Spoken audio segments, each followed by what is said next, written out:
CEO didn't touch his virgin wife for 3 years, but when she demanded a divorce, he begged for one last night. Hi, my dearest and most cherished family. Welcome back to Mr. Peter Stories. From the depths of my heart, thank you for simply being here. You are not just followers, you're a part of my soul's journey. I feel your love in every quiet view and your absence in every missing comment. Your voice matters here. You matter. To my new family, welcome home. This is a place where stories hold healing, where your heart will always be heard. And to those who've been with me since the beginning, you are my foundation, my courage. But why do I feel you fading?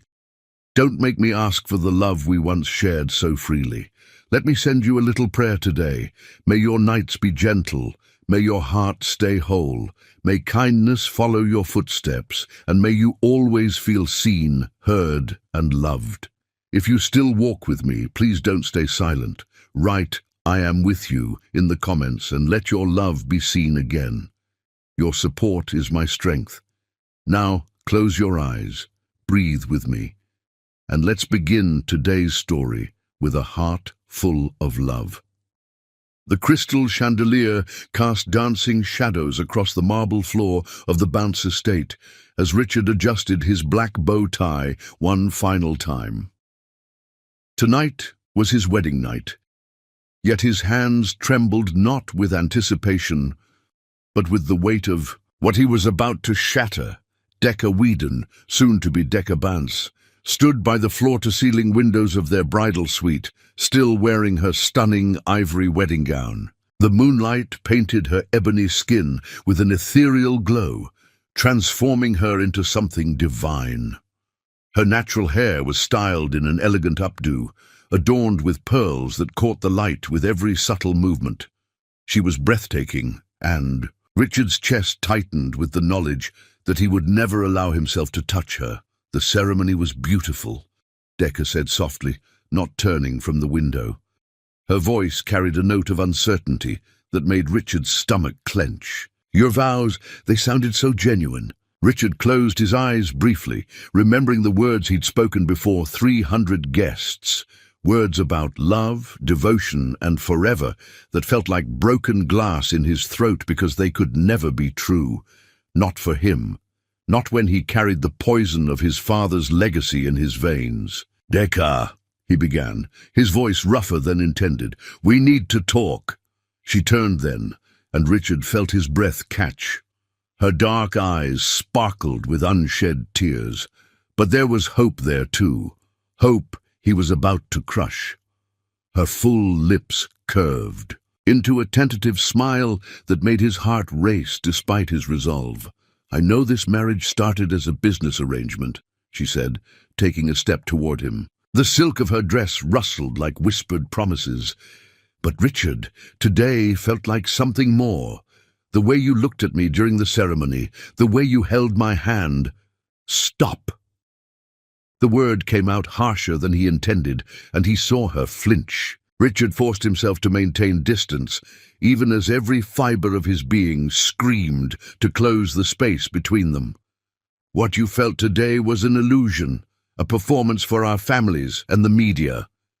Decca's face crumpled slightly, but she lifted her chin with the dignity that had first drawn him to her.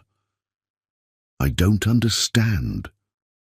Richard turned away, unable to bear the hurt in her eyes. Through the window, he could see the gardens where they'd taken their wedding photos just hours ago, where she'd laughed at something Dante had said, where she'd looked at Richard like he might actually deserve love. 3 years, he said, his voice hollow. "That's what our contract stipulates. 3 years to stabilize both companies, to satisfy our family's merger requirements. After that, you'll be free to divorce me and find someone who can give you what you deserve." "And what do you think I deserve?" Her voice remained steady, but he could hear the tears she was fighting. Richard's hands clenched into fists. "Love. Passion. A man who won't destroy you with his darkness."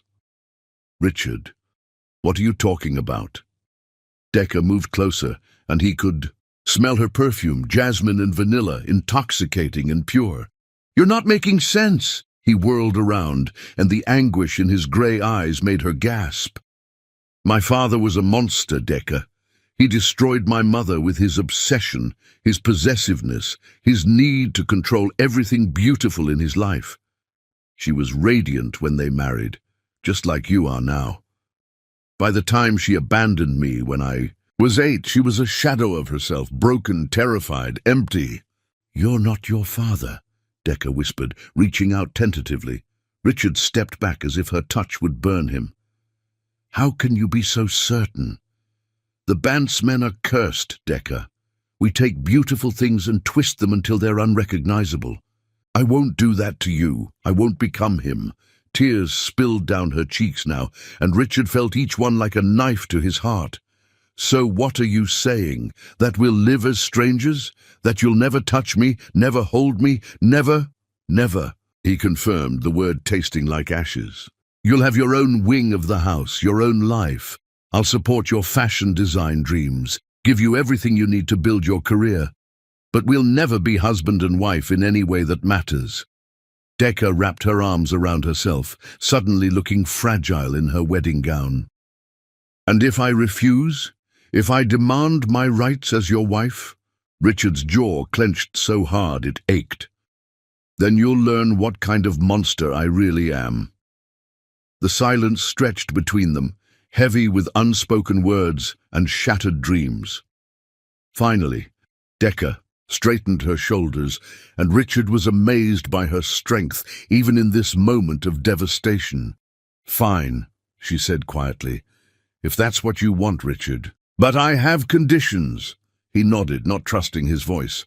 "I want to pursue my fashion design business without interference.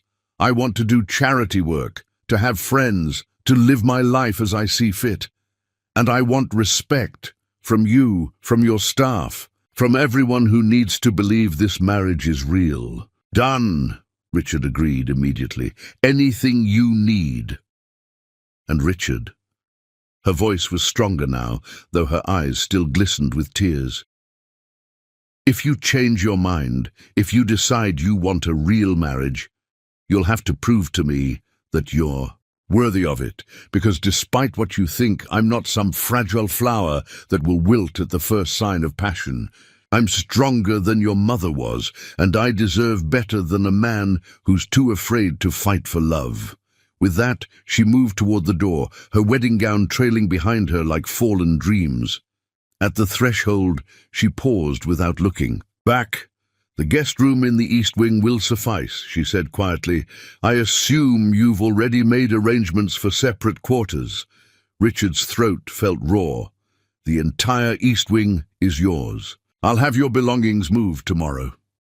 She nodded and disappeared into the hallway, leaving Richard alone with the ghost of jasmine and vanilla and the knowledge that he'd just destroyed the most precious thing that had ever entered his life. He sank into the leather chair by the fireplace, his head in his hands. Through the walls, he could hear the soft sound of Decca crying, and each sob felt like a death knell for the man he might have been if he'd possessed the courage to love her. But Richard Bance was not courageous. He was a coward who would rather live in lonely misery than risk becoming the monster his father had been. As he sat in his wedding suit in an empty room that should have been filled with love and passion, he made himself a promise. No matter how much it hurt, no matter how desperately he longed for her, he would keep Decca safe from the darkness that lived inside him, even if it destroyed them both. Chapter 2. Living Like Strangers. 3 years later, the morning sun filtered through the silk curtains of Decca's design studio, illuminating sketches scattered across her mahogany desk. 3 years had passed since that devastating wedding night, 3 years of living as elegant strangers in the same house. She held up a flowing evening gown design, studying the way light played across the penciled fabric. The dress was bold, sensual, everything she couldn't express in her own life. Mrs. Bance. Ophelia Cross appeared in the doorway, her tablet clutched against her chest. Richard's assistant had become Decca's lifeline over the years, one of the few people who treated her with genuine warmth in this cold mansion. "Mr. Bance asked me to inform you that the car will be ready at 6 for the charity gala tonight." Decca set down her sketch and smiled. "Thank you, Ophelia. And please, how many times must I ask you to call me Decca?" Ophelia's eyes softened. "Old habits, I suppose. He's very particular about maintaining proper appearances." Even his assistant couldn't bring herself to use Richard's name around Decca, as if speaking it might somehow shatter the careful facade they'd all constructed. 3 years of this elaborate dance, 3 years of polite distance and measured choreography. "How is he today?" Decca found herself asking, as she did most mornings. She hated how much she craved the answer. "Exhausted," Ophelia admitted, glancing around to ensure they weren't overheard. "He's been working 18-hour days." Again, Dante's concerned about him. Decca's chest tightened. She'd noticed the exhaustion in Richard's grey eyes during their brief encounters, passing in the hallway, sharing uncomfortable breakfasts when business associates visited, standing side by side at social events where they played the perfect couple. "Maybe you could suggest he take a vacation," she offered, knowing it was futile. Ophelia shook her head. "You know he won't listen to me. The only person whose opinion he might consider is—" She stopped herself, but they both knew how that sentence ended. "Is yours." After Ophelia left, Decca returned to her sketches, but her mind wandered to the previous week's incident. She'd been in the library, researching fashion history for her upcoming collection, when she'd heard piano music drifting from the music room. Chopin's Nocturne in E-flat major, hauntingly beautiful and melancholy. She discovered Richard at the grand piano, his usually immaculate hair disheveled, his tie abandoned, playing with a passion that stole her breath. His eyes had been closed, his face a canvas of pain and longing that made her heart ache. She'd stood transfixed in the doorway, watching this man she'd married but never truly known reveal his soul through music. When he'd finally noticed her, the shutters had slammed closed over his expression, his hands freezing on the keys. "I'm sorry," she'd whispered. "I didn't mean to intrude." "You didn't," he'd said quietly, but he'd risen and walked away, leaving her alone with the ghost of that exquisite melody. Now 3 days later, she still couldn't get the image out of her mind. Richard, vulnerable and raw, pouring his heart into music because he couldn't pour it into anything else. "Knock, knock." Tempest Blake's voice broke through her reverie. Her best friend and business partner swept into the studio, her arms full of fabric samples. "Time to make you gorgeous for tonight's torture session." Decca laughed despite herself. "It's a charity gala, not an execution. With your husband, what's the difference?" Tempest set down the fabrics and fixed Decca with a knowing look. "You know, most women whose husbands buy them entire fashion lines don't look quite so miserable about it." Heat flooded Decca's cheeks. Last month she'd discovered that Richard had been secretly investing in her business, arranging celebrity endorsements, even convincing Serafina Moon to wear one of her designs to the Met Gala. When she'd confronted him about it, he'd simply said it was good business sense. "He's fulfilling his end of our arrangement," Decca said carefully. "Bullshit." Tempest perched on the edge of the desk. "That man is desperately in love with you, Dee. The way he looks at you when he thinks no one's watching? Like you're water in the desert and he's dying of thirst." Decca's heart skipped, but she forced herself to remain composed. "You're imagining things." "Am I?" "Then explain why he knows your coffee preferences better than you do. Explain why he's memorized your schedule so perfectly that you never actually encounter each other except at planned events. Explain why every business deal he makes somehow benefits your career." "Tempest," or explain, her friend continued relentlessly, "why Augustus Vale tried to poach you for his company last week, and within 24 hours His biggest investor pulled out, leaving him scrambling to save his own firm. Decker's eyes widened. Richard did that? Who else has that kind of power and that kind of motivation to protect you? Before Decker could respond, a soft knock interrupted them. She looked up to find Richard himself in the doorway, and her breath caught. He wore a charcoal grey suit that emphasized his broad shoulders, his dark hair perfectly styled. But those grey eyes, they held the same exhaustion Ophelia had mentioned. "I apologize for interrupting," he said formally, though his gaze lingered on Decker's face. "I wanted to discuss tonight's arrangements." Tempest gathered her things quickly. "I'll go prepare your gown," she murmured to Decker, squeezing her hand before slipping past Richard. Alone with her husband, Decker felt the familiar tension crackle between them. 3 years, and he still affected her like this, making her pulse, race her skin feel too tight, her body yearn for touches that would never come. "You look radiant today," Richard said quietly, and the compliment felt like a physical caress. "Thank you." She tucked a strand of hair behind her ear, a nervous gesture she'd never quite conquered around him. "Ophelia mentioned you've been working. Excessive hours again." Something flickered in his eyes, surprised perhaps that she'd inquired. "The Tokyo merger requires attention. When did you last sleep more than 4 hours? The question escaped before she could stop it, too intimate for their careful boundaries. Richard's jaw tensed. "I sleep adequately." Liar. The word was soft, affectionate, and it seemed to hit him like a physical blow. "You have shadows under your eyes, your hands tremble slightly when you're exhausted, and your left shoulder tenses when you're stressed. It's doing it right now." He stared at her in shock, as if amazed that she'd noticed such details about him, which was ridiculous. She'd been studying him for 3 years, memorizing every expression, every gesture, every tiny indication of his moods. "Decker," he started, then stopped, running a hand through his hair and destroying its perfect styling. The gesture made him look younger, more vulnerable. "What is it?" she asked gently. For a moment she thought he might actually tell her something real, something true.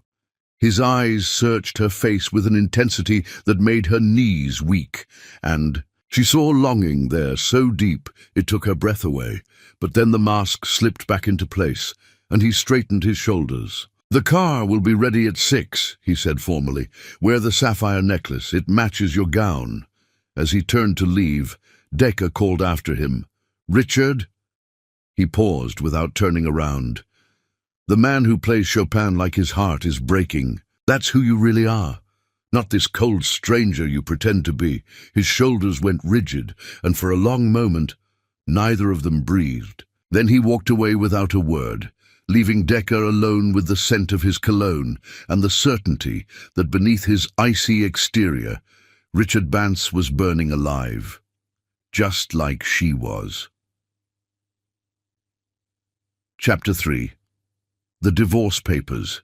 The grandfather clock in the foyer chimed midnight as Decker descended the marble staircase, her heels clicking against each step like a countdown to freedom. In her hands, she carried the manila envelope that would end 3 years of exquisite torture, 3 years of loving a man who refused to love her back.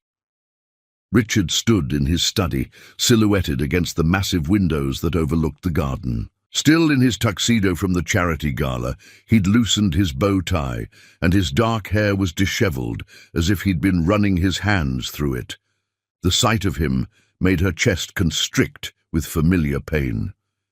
Tonight had been the final straw. They danced, one obligatory dance for the photographers, and for those 3 minutes held in his arms, she'd felt like his genuine wife. The way he'd looked down at her, the way his hand had trembled against her waist, the way his breath had caught when she'd smiled up at him. It had been pure magic, until the music ended, and he'd stepped away so quickly you'd think she'd scorched him. "Richard." Her voice was steady, despite the storm raging inside her chest. He turned, and even in the dim light, she could see the exhaustion etched into his handsome features. At 35, he was more devastatingly attractive than ever, but the loneliness had carved deep lines around his grey eyes. "Decker, you should be sleeping." His voice was rough, intimate in the darkness. "So should you." She moved closer, noting the half-empty tumbler of whiskey on his desk, the scattered papers that suggested he'd been working even after they'd returned from the gala. "But I suppose neither of us is very good at doing what we should." Richard's gaze dropped to the envelope in her hands, and she saw his entire body go rigid. "What's that?" Her throat felt tight, but she'd rehearsed these words for weeks. 3 years, Richard. That was our agreement. 3 years to stabilize the companies, to satisfy our family's requirements. Well, both Bance Industries and Whedon Enterprises are thriving. The merger was a success. Our obligation to each other is complete. Decker, these are divorce papers." She held out the envelope, her hand remarkably steady. "I've already signed them. All they need is your signature, and we can both be free." Richard stared at the envelope as if it were a venomous snake. "Free," he repeated hollowly. "Yes." She forced brightness into her voice, though her heart was fragmenting. "Free to find genuine love, authentic marriage, real happiness. Isn't that what you wanted for me?" Something dangerous flashed in Richard's eyes. "And what makes you think I'll simply let you walk away?" The question hung between them, loaded with 3 years of unspoken tension. Decker felt her pulse accelerate, but she lifted her chin defiantly. "Because you're a good man, Richard Bance, no matter what demons you think you're fighting. And good men don't keep women prisoner in loveless marriages." Loveless. The word came out like a curse. Richard moved closer, and Decker caught the scent of his cologne, mixed with whiskey, and something uniquely him that made her knees weak. "Is that what you think this is? What else would you call it?" She struggled to keep her voice level. "We live like polite strangers. We sleep in separate wings of the house. We've never even—" She stopped, heat flooding her cheeks. "Never even what, Decker?" His voice was dangerously soft now, and he was close enough that she could see the gold flecks in his grey eyes. "You know what?" she whispered. "Say it." The command was quiet but absolute. "Tell me what we've never done." Her breath came faster. "We've never made love. We've never even kissed except for show. You've never touched me like a husband touches his wife. And you think that's because I don't want to?" The question was raw, tortured. Decker's eyes filled with tears. "I know it is. You made that clear on our wedding night." Richard laughed, but there was no humor in it. "God, you have no idea, do you? No idea what it's cost me to stay away from you? No idea how many nights I've stood outside your door, fighting every instinct I have? No idea how beautiful you are, how perfect, how completely you've destroyed every defense I've ever built?" The envelope slipped from Decker's numb fingers, fluttering to the Persian rug. "Richard, do you want to know the truth?" He backed her against his desk, his hands gripping the mahogany on either side of her, caging her in. "The truth is that I've been in love with you since the day you walked into my office 3 years ago, all fierce determination and quiet dignity. The truth is that every morning I wake up wanting you so desperately it's a physical ache. The truth is that watching other men look at you, dance with you, desire what I can't let myself have, it's pure torment." Decker's heart hammered against her ribs. "Then why—" "Because I'm terrified," he said simply, and the raw honesty in his voice broke her heart. "Terrified that if I touch you, I'll become the monster my father was. Terrified that I'll love you so completely, so possessively, that I'll destroy everything. Radiant about you." Tears spilled down her cheeks. "You're not him, Richard. How can you be sure?" His face was inches from hers now, his breath warm against her skin. "How can you be certain when I can't even trust myself? When just the thought of you with another man makes me want to burn the world down?" "Because," she whispered, reaching up to cup his face with trembling hands. The man who plays Chopin like his heart is breaking, who secretly supports my dreams, who works himself to exhaustion rather than risk hurting me. That man is not a monster. He's the man I fell in love with." Richard's control cracked visibly. His eyes squeezed shut, and a shudder ran through his powerful frame. "Decca, don't say things like that." "Why?" "Because they're true." She stroked, her thumbs across his cheekbones, feeling the tension in his jaw. "I love you, Richard. I've loved you for 3 years, and I can't do this anymore. I can't live like this, pretending I don't ache for you every single day." When he opened his eyes, the pain in them stole her breath. "If you divorce me, where will you go?" "Does it matter?" "It matters to me." His voice was barely a whisper. "It matters that I'll never see you again, never hear your laugh, never catch the scent of your perfume in the hallway. It matters that some other man will get to hold you, love you, give you the children and the life you deserve." "Richard!" "Sign the papers," he said suddenly, straightening and stepping back. The loss of his warmth left her bereft. "Sign them tonight. I'll have my lawyers expedite the process." Decca stared at him in shock. "Just like that?" "Just like that." But his hands were shaking as he poured himself another whiskey. "You're right. You deserve better than this half-life I've given you." The dismissal hurt more than she'd expected. After 3 years of careful distance, she'd finally gotten him to admit his feelings, only to have him push her away again. The pattern was so familiar, so maddening, that she wanted to scream. Instead, she bent and picked up the envelope, her movements deliberate and controlled. "Fine," she said quietly. "I'll be gone by morning." She turned to leave, but Richard's voice stopped her at the door. "Decca?" She didn't turn around. "What? For what it's worth, these have been the most precious 3 years of my life, even living like strangers, even pretending not to love you. Having you here, in my home, in my life, it's been worth every moment of agony." Her shoulders shook with silent sobs, but she didn't let him see. "Goodbye, Richard." As she walked away, she heard the crash of crystal against the wall, followed by a sound that might have been her name torn from his throat like a prayer. But she didn't look back. She couldn't, because if she did, she'd never find the strength to leave the man who was too afraid to love her the way she deserved to be loved. Chapter 4. Richard's Desperate Plea. Dawn was painting the sky in shades of rose and gold when Decca finally finished packing. Her Louis Vuitton suitcases sat by the door of her suite, filled with 3 years of memories and carefully folded dreams.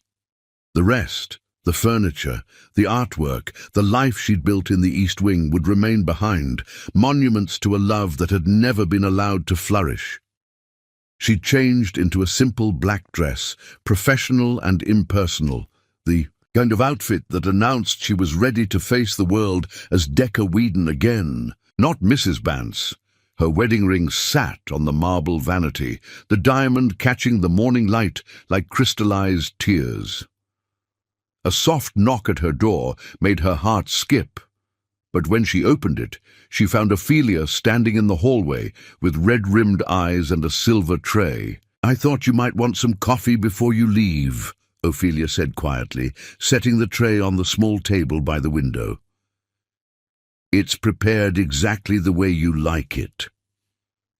Decca's throat tightened. Even Richard's assistant had become family. Over the years, one of the few bright spots in her isolated existence. "Thank you, Ophelia, for everything. Mrs. Bance, Decca, I want you to know that you've been the most wonderful part of working here.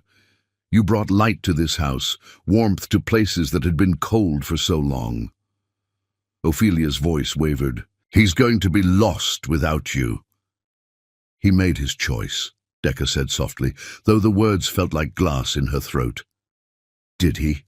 Ophelia asked, and there was something in her tone that made Decca look up sharply. "Because from where I'm standing, it looks like a man who's terrified of his own feelings, making the worst mistake of his life. Before Decker could respond, Ophelia was gone, leaving her alone with her coffee and the crushing weight of finality. In an hour, Tempest would arrive to drive her to the airport. By noon, she'd be back in her childhood home, trying to figure out how to rebuild a life without the man who'd become her whole world.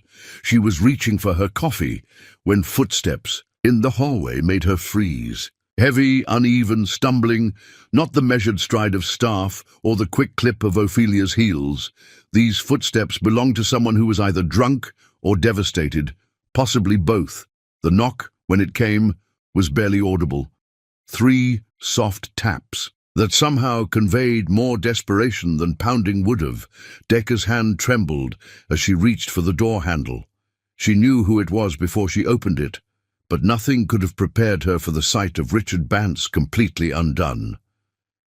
He still wore last night's tuxedo, but the bow tie was gone, the shirt unbuttoned to reveal the strong column of his throat. His usually immaculate hair stood in dark waves, as if he'd been running his hands through it for hours, but it was his eyes that shattered her heart.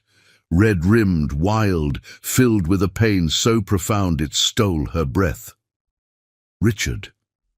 His name was a whisper on her lips. Don't go. The words tumbled out of him, raw and desperate. Please, God, Decker, don't go. She stepped back instinctively, and he followed her into the room, the door closing behind him with a soft click. He looked around at her packed suitcases, the impersonal space that no longer held any trace of her presence, and something inside him seemed to fracture. I signed the papers, he said, his voice breaking. They're on your vanity. All the legal documents, the financial arrangements, everything you'll need. You're free, exactly as you wanted. Decker's gaze flew to the vanity, where indeed a thick stack of papers sat beside her wedding ring, her freedom, purchased with his signature and sealed with his anguish. Thank you, she managed. Don't thank me. He laughed bitterly. Don't thank me for being the biggest fool who ever lived. Don't thank me for wasting 3 years that we could have spent. He stopped, his voice cracking completely. Richard, you're drunk. Not drunk enough, he said. But his words weren't slurred. If anything, his pain had burned away the alcohol, leaving him crystalline in his agony. Not nearly drunk enough to forget the look on your face when I pushed you away. Not drunk enough to stop imagining you in another man's arms, another man's bed, another man's life. Heat flooded Decker's cheeks, but she forced herself to remain calm. That's what you want, remember. For me to find someone who can love me properly. What I want, Richard said, moving closer, with the predatory grace that had first attracted her, is to burn down the world rather than let another man touch you. What I want is to lock you in this room and spend the rest of my life proving how much I love you. What I want is to be the man you deserve instead of the coward I've become. Decker's pulse quickened. You're not a coward. I am. He reached out, his fingers hovering just inches from her face, not quite touching. I'm a coward who spent 3 years worshipping you from a distance because I was too afraid to risk destroying you. Too afraid to trust that love doesn't have to be toxic, that passion doesn't have to be possessive. And now, she whispered, now I'm more afraid of losing you than I am of becoming my father. His hand finally made contact, cupping her cheek with infinite tenderness. Now I realize that living without you isn't protecting you. It's killing us both. Decker leaned into his touch, despite herself, her eyes fluttering closed. 3 years. 3 years she'd dreamed of this moment, of Richard finally choosing her over his fear. It's too late, she said softly, even as her heart screamed the opposite. Is it? His thumb traced across her cheekbone, catching a tear she didn't realize had fallen. Because I have a proposition for you. She opened her eyes, seeing hope and terror warring in his grey gaze. One night, he said, his voice barely above a whisper. Give me one night to show you who I truly am underneath all this fear and self-loathing. One night to love you the way I should have been loving you all along. Richard, if I disappoint you, if I prove that I really am the monster I've always believed myself to be, then you walk away tomorrow with my blessing. But if I can show you that I'm capable of change, that 3 years of therapy and self-reflection have taught me the difference between love and possession. He swallowed hard. Then maybe you'll consider giving us a genuine chance. Decca stared at him, her heart hammering against her ribs. You've been in therapy. A rueful smile ghosted across his lips.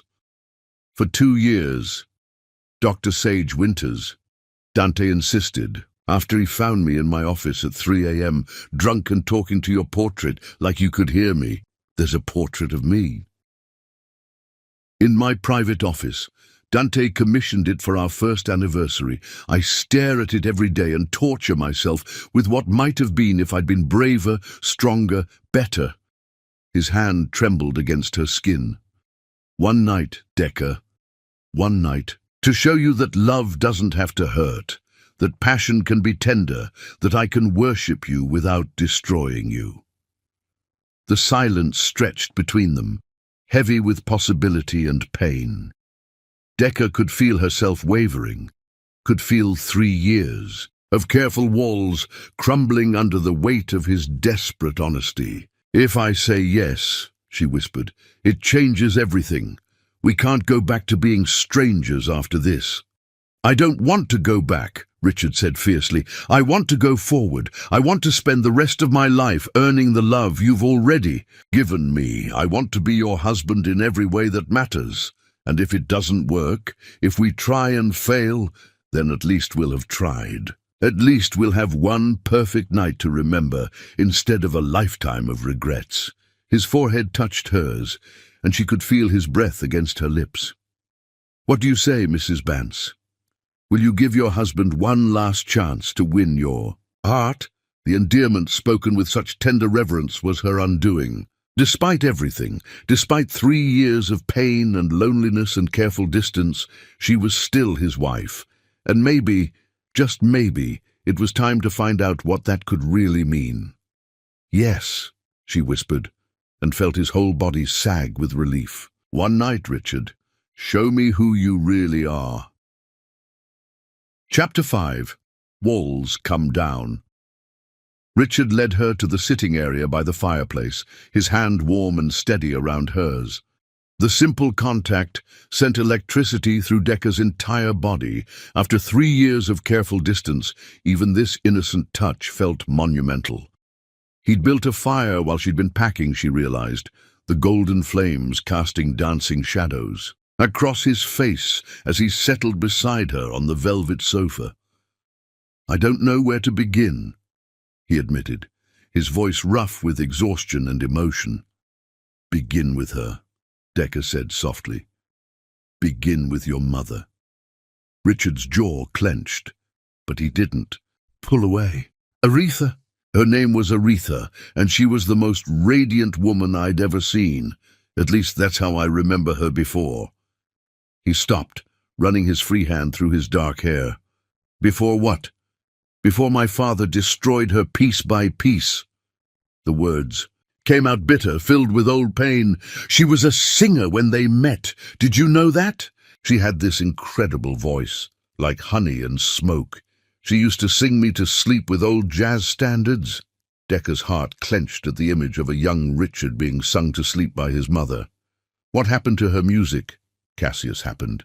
Richard's grip on her hand tightened unconsciously. My father was controlling, possessive. He said a wife of his didn't need to work, didn't need friends, didn't need anything but him and their son. So she gave up her career, her dreams, everything that made her who she was. That must have been difficult for you to watch. Richard laughed bitterly. At first, I thought it was normal. I was just a child. What did I know about healthy relationships? But as I got older, I started to see the signs, the way she flinched when he raised his voice, the way she'd stare out windows like she was dreaming of escape, the way her beautiful voice got quieter and quieter until some days she barely spoke at all. Decker squeezed his hand, offering what comfort she could. She was depressed. Among other things, Cassius had convinced her that she was nothing without him, that no one else would ever want her, that she was lucky to have his love. Richard's voice hardened. He called it love, but it was possession, control. He isolated her from everyone who cared about her, made her financially dependent on him, convinced her that she was worthless. But she left eventually. When I was 8. Richard stared into the fire, his grey eyes reflecting the dancing flames. I remember that morning so vividly. I came downstairs for breakfast, and she was sitting at the kitchen table with 2 suitcases. She looked hollow, like someone had drained all the life out of her. What did she say? That she was sorry, that she loved me, but couldn't stay, that someday I'd understand. His voice cracked slightly. I begged her to take me with her. I clung to her legs and sobbed, but she just left, got in a taxi and never looked back. Tears rolled down Decker's cheeks. Richard, I'm so sorry. The worst part, he continued, his voice barely above a whisper, was what my father said after she was gone. He sat me down and explained that this was what happened when men loved women too intensely, too completely. That love was dangerous, destructive, that women were fragile creatures who couldn't handle genuine passion, real devotion. That's not love, Decker said fiercely. What your father did to your mother, that wasn't love, that was abuse. I know that now. Dr. Winters has spent 2 years helping me understand the difference. But at 8 years old, all I knew was that my mother had abandoned me because my father's so-called love had driven her away. Richard turned to face her fully, his eyes searching her face. Do you understand now why I was so terrified to touch you, to let myself feel what I felt? You were afraid you'd become him. Terrified. Because the way I love you, Decker, it's consuming, it's all-encompassing.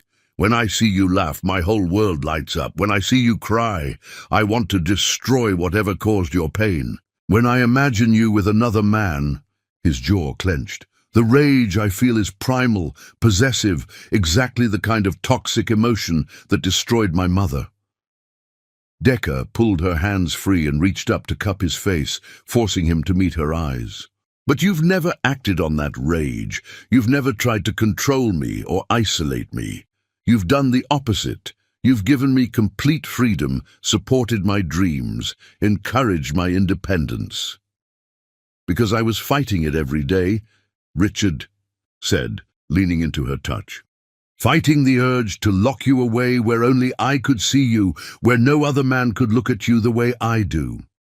And that fight, that self-control, that's what proves you're not your father. Decker's thumbs stroked across his cheekbones. Cassius gave in to his worst impulses. You've spent 3 years protecting me from yours. Something shifted in Richard's expression, a glimmer of hope breaking through the darkness. Dr. Winters said something similar. She said that self-awareness was the first step toward healing, that the fact that I recognized the pattern meant I could break it. She sounds like a wise woman. She also said that I was punishing both of us for crimes I never committed. Richard's smile was rueful. Apparently, choosing to be alone rather than risk hurting someone is just another form of emotional unavailability. Decker felt a laugh bubble up, despite the emotional intensity of their conversation. She definitely sounds wise. Your turn, Richard said softly, his hands coming up to cover hers where they still cupped his face. Tell me why you stayed. Tell me why you put up with 3 years of a husband who couldn't touch you. The request caught her off guard, and she felt heat flood her cheeks. Richard, please, I need to understand. I need to know what I did to deserve a woman who would wait 3 years for a man too broken to love her properly. Decker took a shaky breath, gathering courage from the warmth in his eyes. You want to know why I stayed? Because I saw glimpses of who you really were. The way you'd leave my favorite flowers in the library where you knew I'd find them. The way you'd adjust the temperature in the East Wing because you noticed I was always cold. The way you'd have Ophelia reschedule meetings so you wouldn't miss my charity events. Richard's eyes widened. You knew about all that? I knew. And I knew about the portrait in your office, the investments in my business, the way you'd find excuses to walk past my studio just to catch a glimpse of me working. She smiled through her tears.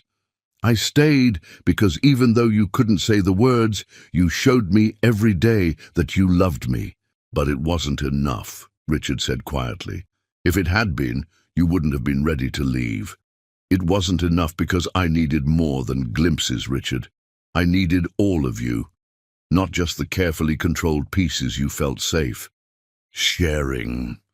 Decca's voice grew stronger, more confident. I stayed because I love you, not the perfect, controlled version you think you need to be, but the real you. The man who plays piano at midnight when he thinks no one can hear. The man who works 18-hour days because he doesn't know how to rest. The man who's so afraid of becoming a monster that he's forgotten he's allowed to be human. I don't know how to be human, Richard admitted, his voice breaking. I don't know how to love without fear, how to touch without worrying I'll hurt you, how to be a real husband instead of a careful stranger. Then learn, Decca whispered, leaning closer until their foreheads touched. Learn with me. Let me teach you that love doesn't have to hurt, that passion doesn't have to be possessive, that you can worship me without destroying me. What if I fail? What if I hurt you without meaning to? Then we'll heal together. She pressed her lips to his forehead, a soft benediction. Richard, I'm not your mother. I'm not fragile or breakable or weak.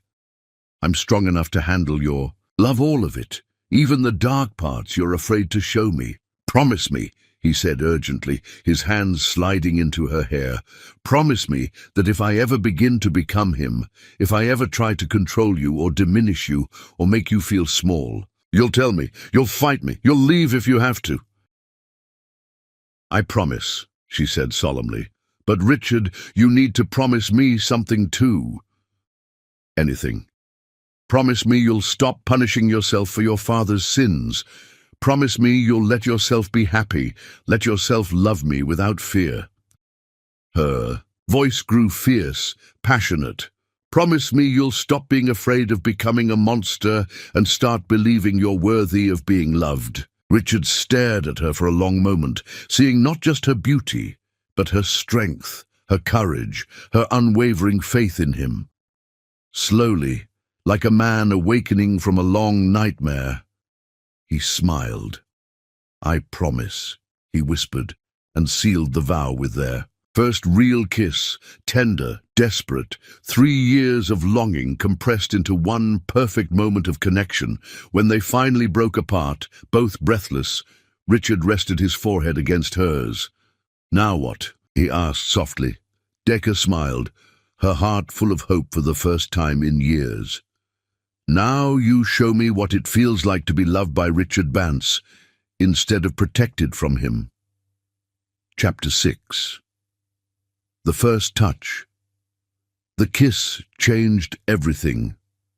3 years of careful distance, of stolen glances and unspoken longing, dissolved in the space between one heartbeat and the next. When Richard's lips touched hers, soft and tentative at first, then with growing confidence, Decca felt like she was finally coming home. God, Decca, he breathed against her mouth, his voice rough with wonder and years of suppressed desire. I've dreamed of this so many times, imagined what you'd taste like, what you'd feel like in my arms, but nothing could have prepared me for how exquisite you are. His hands framed her face with infinite tenderness, thumbs tracing the high curve of her cheekbones as if she were made of the finest porcelain. The reverence in his touch made her heart ache with beauty. This was not a man taking what he wanted, but a man worshipping what he'd been blessed with. A man touching something sacred, for the first time. "Richard," she whispered, her hands fisting in the lapels of his wrinkled tuxedo shirt. I need to feel you, really feel you, all of you." Understanding flickered in his grey eyes like lightning, and with movements that spoke of 3 years of careful restraint finally unleashed, he stood and extended his hand to her. His fingers trembled slightly, this powerful CEO reduced to nervous anticipation by the woman he loved. "Are you certain?" he asked, his voice barely above a whisper. "Because once I start touching you, really touching you, I don't know if I'll ever be able to stop. I've wanted you for so long, Decker, so desperately." The raw honesty in his admission, the way his hand trembled as he waited for her answer, told her everything she needed to know about his intentions. This wasn't about possession or conquest. This was about worship, about love so long denied finally finding expression. "I'm certain," she said, placing her hand in his and allowing him to draw her to her feet. "I've been certain for 3 years. I've been waiting for you to be ready to love me." He led her to the bedroom, their bedroom for the first time, and Decker felt her breath catch at what she saw. While she'd been packing, while she'd been preparing to leave forever, Richard had transformed the space into something from a fairy tale. Hundreds of white candles flickered throughout the room, casting everything in warm, golden light that danced across the walls like liquid amber. Rose petals, white, and the softest blush pink, her favorites, were scattered across the silk comforter, in intricate patterns that spoke of hours of careful arrangement. The scent of jasmine and vanilla filled the air, the same perfume she'd worn on their wedding night, as if he'd been saving this moment, planning for it even in his darkest despair. Fresh gardenias floated in crystal bowls on the nightstands, their creamy petals luminous in the candlelight. Soft jazz music played from hidden speakers, Ella Fitzgerald's voice wrapping around them like silk, singing about love and longing and all the beautiful things that came with opening your heart. The French doors to the balcony were open, allowing the evening breeze to drift in, carrying the scent of the rose garden below and making the curtains dance like ghosts of dreams finally coming true. "When did you do all this?" she asked, tears pricking her eyes at the obvious care he'd taken, the hours of preparation, while his heart was breaking. "While you were packing," he admitted, color rising in his cheeks. "I kept thinking about our wedding night, about how I'd failed you so completely. I wanted to give you the night you should have had then, the night you deserved, the night I was too broken to give you." The thoughtfulness, the romance of it, overwhelmed her. This was the Richard she'd glimpsed in stolen moments, the man capable of grand gestures and tender care, the man who'd been hiding beneath layers of fear and self-protection, waiting for the courage to emerge. "It's like a dream," she breathed, turning slowly to take in every detail. "You're the dream," he corrected, moving to stand behind her. His hands settled on her shoulders, warm through the thin fabric of her black dress. "You've always been the dream I was too afraid to believe could come true." She leaned back against his chest, feeling the steady rhythm of his heartbeat against her spine, feeling the tension in his powerful frame as he fought for control. "You don't have to be afraid anymore." "I know," he said softly, his lips finding the sensitive spot where her neck met her shoulder. "For the first time in my life, I'm not afraid. You've made me brave, Decker. You've made me whole." The kiss he pressed there was soft, exploratory, as if he were mapping new territory. Decker's eyes fluttered closed as he continued his gentle assault, his mouth trailing along the column of her throat with reverent attention. Each touch was a promise, a vow to worship her the way she deserved, a declaration that he would spend the rest of his life making up for the time they'd lost. "Turn around," he requested softly, his voice rough with desire and something deeper, love so profound it changed the very air between them. When she did, the look in his eyes stole her breath. There was love there, yes, but also wonder, as if he couldn't quite believe he was finally allowed to touch her, to love her without fear. His hands moved to the zipper of her dress, pausing at the base of her neck. "May I?" he asked, and the gentle formality of the question, the way he sought her permission for everything, made her heart overflow with love for this complicated, beautiful man. "Yes," she whispered. "Yes to everything, Richard. Yes to all of it."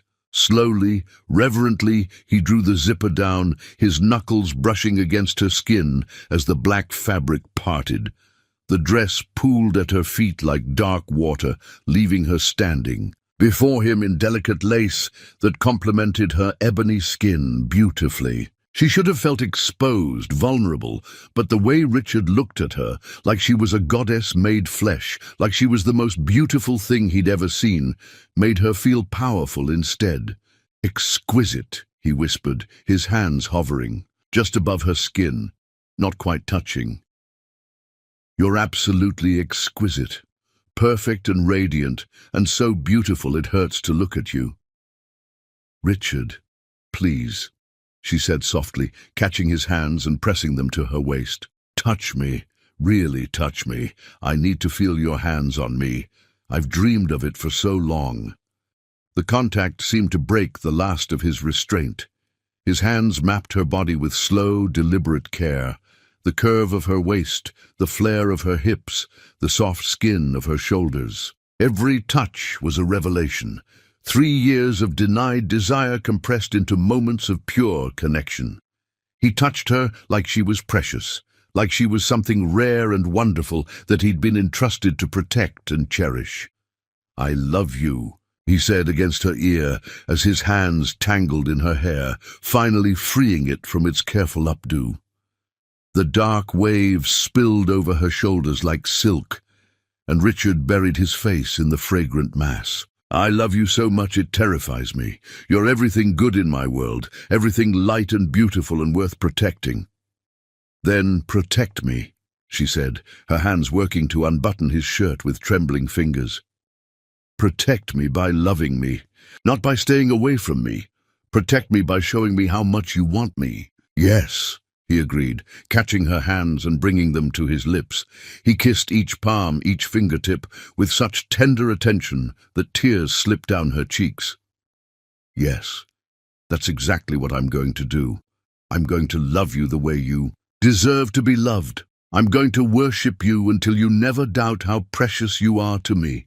When he lifted her in his arms, carrying her to the bed as if she weighed nothing, Dacre felt like a bride again, not the confused, heartbroken woman from 3 years ago, but the woman she was meant to be, loved and cherished and desired beyond measure. He laid her down among the rose petals with infinite care, then stood for a moment just looking at her. The candlelight painted gold highlights across her dark skin, and Richard thought he'd never seen anything more beautiful in his entire life. She was magnificent, strong and soft, and absolutely perfect. And somehow, miraculously, she was his. "What are you thinking?" she asked, suddenly shy under his intense gaze. "That I'm the luckiest man alive," he said simply, joining her on the bed. "That somehow, despite everything I've done wrong, fate decided to bless me with you. That I must have done something right in a past life to deserve this moment." He kissed her then, deeper this time, his tongue tracing the seam of her lips until she opened for him. The taste of her was intoxicating, sweet and warm, and infinitely precious. When they finally broke apart, both breathing hard, Richard trailed, his lips down her throat to the delicate hollow at the base. "Tell me what you want," he murmured against her skin, his voice rough with desire. "Tell me how to love you. Tell me how to make this perfect for you." "Like this," she breathed, her hands sliding into his dark hair. "Slowly, tenderly, like we have forever, like you're discovering me for the first time." "We do have forever," he promised, his mouth finding the sensitive spot just below her ear. "And I am discovering you for the first time, The real you, the woman I was too afraid to love before. As his hands and mouth continued their gentle exploration, mapping every inch of her with reverent care, Decca felt herself coming apart in the most beautiful way. This wasn't just physical pleasure, this was emotional healing, 3 years of loneliness and rejection being washed away by Richard's tender worship. He took his time, lavishing attention on every part of her body as if each inch was sacred. His touch was reverent, worshipful, as he traced patterns on her skin with fingers that trembled with the magnitude of his feelings.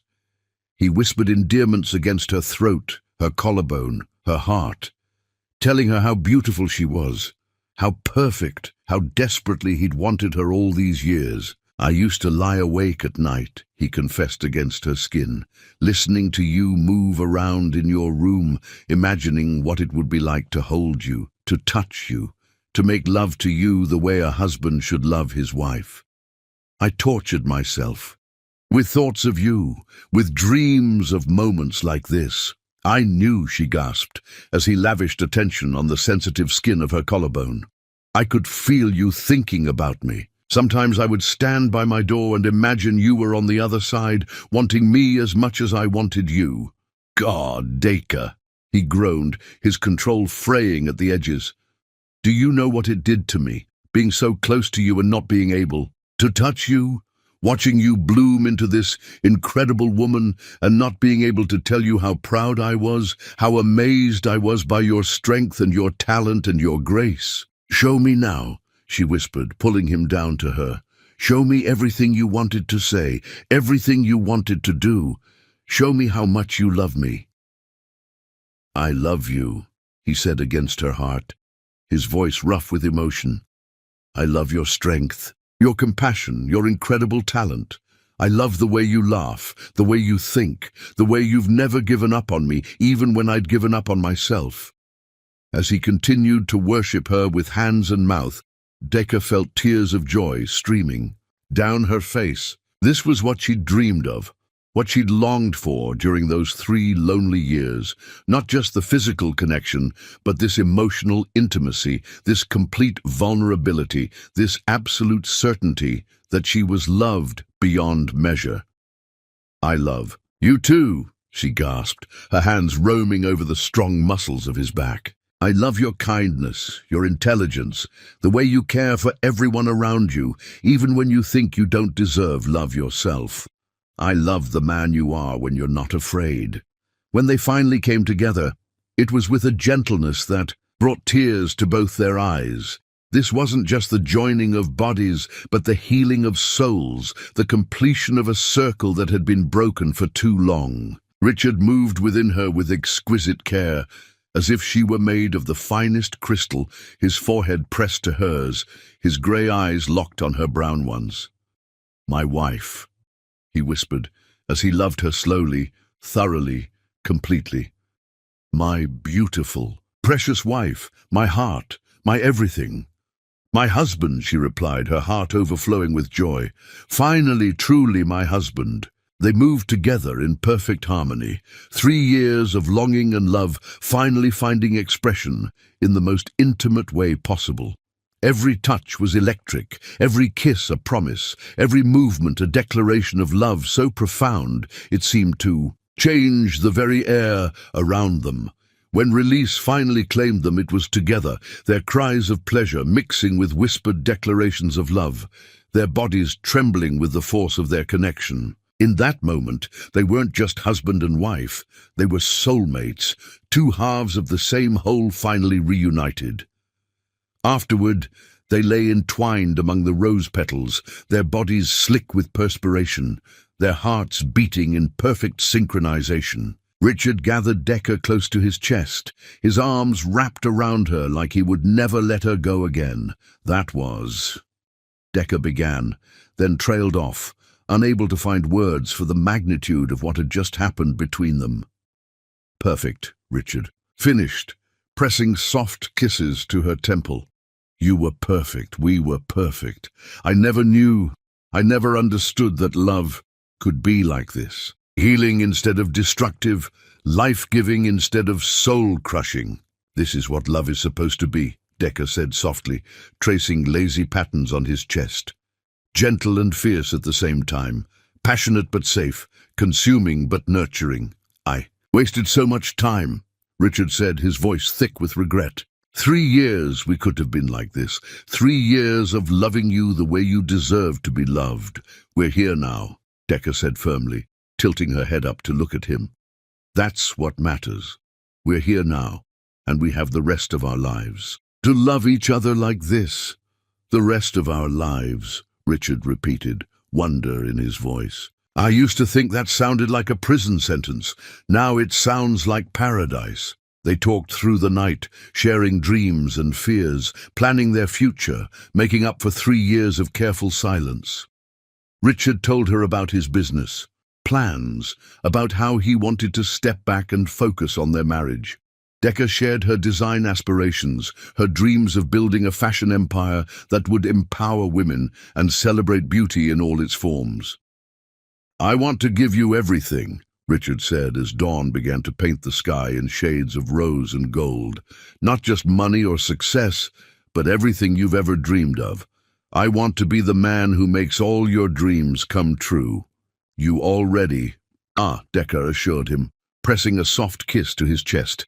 You're exactly the man I've been waiting for. You're worth every lonely night, every tear, every moment of doubt.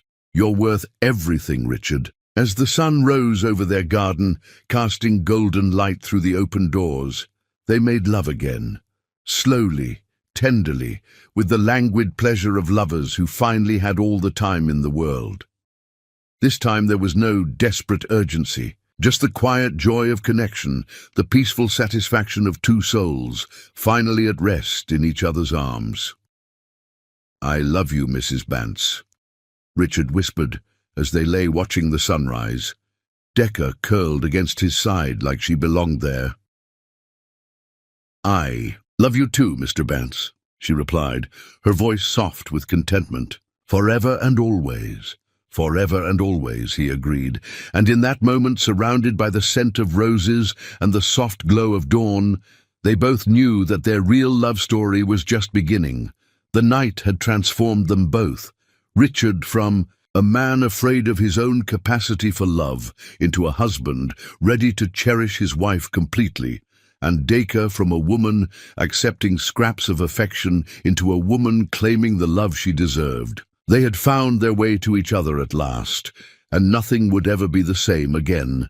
In the years to come, they would look back on this night as the moment their true marriage began, not with the exchange of vows in front of hundreds of guests, but with the exchange of hearts in a room lit by candles and filled with love. This was their real wedding night, the one that would matter for all the days of their lives. And as they drifted off to sleep in each other's arms, the last of the candles flickering out as dawn claimed the sky, both Richard and Decker knew that they had finally found their way home. Chapter 7. A New Beginning. Decker woke to something she'd never experienced in 3 years of marriage, her husband's arms around her. Sunlight streamed through the gossamer curtains, painting the bedroom in shades of gold and honey. But it was the warmth of Richard's body pressed against hers that made her feel truly illuminated. She turned in his embrace, careful not to wake him, and studied his sleeping face. The harsh lines of tension that usually marked his features were gone, replaced by an almost boyish peace. His dark hair was tousled from her fingers, and there was the faintest smile playing at the corners of his mouth. He looked younger, lighter, as if some invisible burden had been lifted from his shoulders. "Good morning, beautiful," he murmured without opening his eyes, his voice rough with sleep and satisfaction. "How did you know I was awake?" she asked, pressing a soft kiss to his chest. "Because your breathing changed." His arms tightened around her, and when he opened his eyes, the love shining there took her breath away. "Also because I can feel you thinking. What's going on in that brilliant mind of yours?" Decker traced lazy patterns on his chest, marveling at how different everything felt. Yesterday morning, she'd been preparing to leave forever. Now she was lying in her husband's arms, planning a future she'd never dared dream of. "I'm thinking about how different you seem," she said honestly. "You're softer somehow, more open." Richard's laugh rumbled beneath her ear. "Dr. Winters warned me this might happen. Apparently, suppressing your true nature for years has a way of making the authentic you emerge once the dam breaks." "Emerge is one way to put it," Decker teased, remembering the passionate intensity of the night before. Heat flickered in Richard's grey eyes. "Careful, Mrs. Bance. Keep talking like that and we'll never leave this bed." The endearment, spoken with such warm possessiveness, sent shivers down her spine. Would that be such a terrible thing? Terrible? No. Irresponsible? Absolutely. Richard's hand slid into her hair, tilting her face up to his. "Because as much as I want to spend the rest of the day worshipping every inch of your beautiful body, we have things to discuss. Important things, such as the fact that I've been deceiving you for 3 years about your business." The admission came out in a rush, and Decker saw guilt flicker across his features. She raised an eyebrow.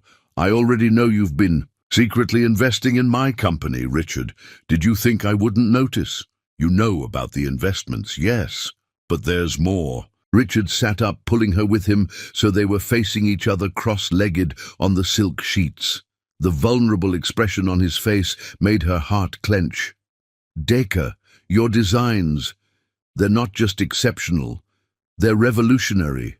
The fashion world has been buzzing about your work for 2 years, and it's not because of my money." "What are you saying?"